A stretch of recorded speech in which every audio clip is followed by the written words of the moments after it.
queria botar muita história, queria fazer 200, eu não podia me alongar muito, senão eu ia fazer a Bíblia. Né? Então tinha que ser muito sucinto, assim, muito... E aí vem o traquejo da profissão, né? De você contar tudo no menor espaço possível para fazer caber. E foi o que eu apliquei aí. Maneiro, e tem uma coincidência, cara, assim, eu não conhecia teu livro, não conhecia o trabalho, não conhecia nada. Aí eu tava com um amigo... Mas eu conhecia teu site. Ele já conhecia lá o meu canal. E aí eu tô com um amigo, um advogado, e aí ele me fala assim, pô, eu tô lendo um livro aí de um camarada que ele conta de 200 histórias do mar, eu tô apaixonado, parece tu contando história. Eu vou te dar de presente esse livro. E aí ele me deu o teu volume 1. E aí eu falei, pô, que legal isso aqui. E aí, 2 semanas depois que eu já comecei a ler o livro, aí tu me chama assim, pô, quer ser co-host lá que eu vou chamar o Jorge de Souza. Eu falei, o cara que escreveu Histórias do Mar. Legal. Pô, tem essas coincidências da vida assim que são maneiro mesmo, né? maneiro. Eu falei, pô, tô lendo aí, vou conversar com o cara que escreveu aí. Pô, mas tu não pira de contar essas histórias no audiovisual, não? Então, eu não tenho essa habilidade do livro, por exemplo, de aparecer. Não consigo. Eu falei para ele, até conversando lá fora, eu escrevo e você narra, né? Eu não consigo, cara. Eu tenho um bloqueio assim com imagem, não sou nada de imagem, de televisão, nada. Tá. O meu negócio é ficar mais escondido atrás do teclado, redigindo as histórias. Pô, mas é que aqui tem uns conteúdos aqui que são muito interessantes. Eu gostaria, por exemplo, mas eu nunca vou fazer, de fazer alguns podcasts dessas histórias. Ah, você pode não fazer, mas quem sabe aparece uns caras aí pra fazer. Porque... Sentiu, Não, as histórias são Tem os extraordinárias. caras que sabem como é que faz podcast aí tem a manha, aqui em São né? Paulo. As histórias são extraordinárias, mas o mérito não é meu, Igor, tá? Não é, o cara escreve bem pra caramba. Não é isso. A história, o conteúdo, a matéria-prima é boa pra caramba. Entendeu? O que eu faço é só narrar, né? Mas eu não vivi nenhuma dessa história. Deus me livre, né? A maioria da merda, né? Graças a Deus, porque a quantidade de tragédia aí é significativa.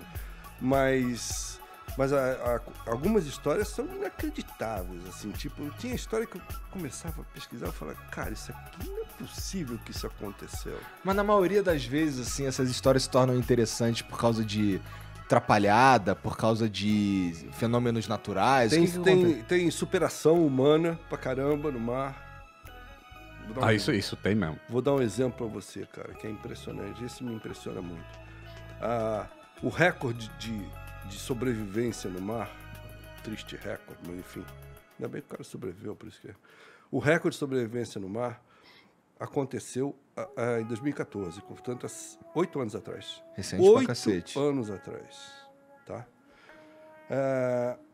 Um pescador, que é salvadorenho, mas morava no México. Esse cara ficou, vocês vão rir, tá? Esse cara ficou 14 meses no mar à deriva, sem água nem comida. 1 ano e 2 meses. Exato.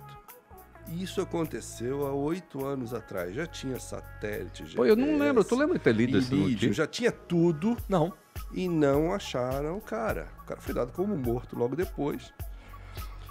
O cara atravessou a deriva da costa do México até as Ilhas Marshall, que é o Pacífico Sul. Já atravessou o Pacífico inteiro, a deriva. Não tinha vela, não tinha motor, não tinha nada. E ele estava em cima do quê? Um barco aberto de fibra de vidro, canoa.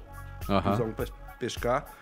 A única coisa que ele tinha dentro do barco era uma caixa grande de isopor, porque ele saiu para pescar. Era pescador. Ele e um amigo dele. Na verdade não é bem amigo, mas era um rapaz que ele conheceu e foi pescar com ele. E vou resumir pra caramba a história, mas eles saíram para pescar e se afastaram, começou um mar muito ruim, um vento muito ruim, uma tempestade chegando, e o motor dele deu pau na hora de voltar. O motor de popa não pegou. E aí a tormenta foi empurrando eles para frente e eles foram se afastando cada vez mais da costa. Não me lembro mais, mas alguns meses depois, 3 ou 4 meses depois, o cara morreu, o amigo dele morreu, porque o amigo dele não conseguia engolir praticamente nada do que eles conseguiam capturar para comer. Então ele morreu de inanição. Mas ele continuou, cara. Ele continuou e continuou sendo levado pela corrente. Mas o que mais me impressiona nessa história é assim, ó, há 8 anos atrás, com todos os aviões que passam em cima do Pacífico, cara, satélite, vai a NASA, né? Ninguém acha um cara no mar.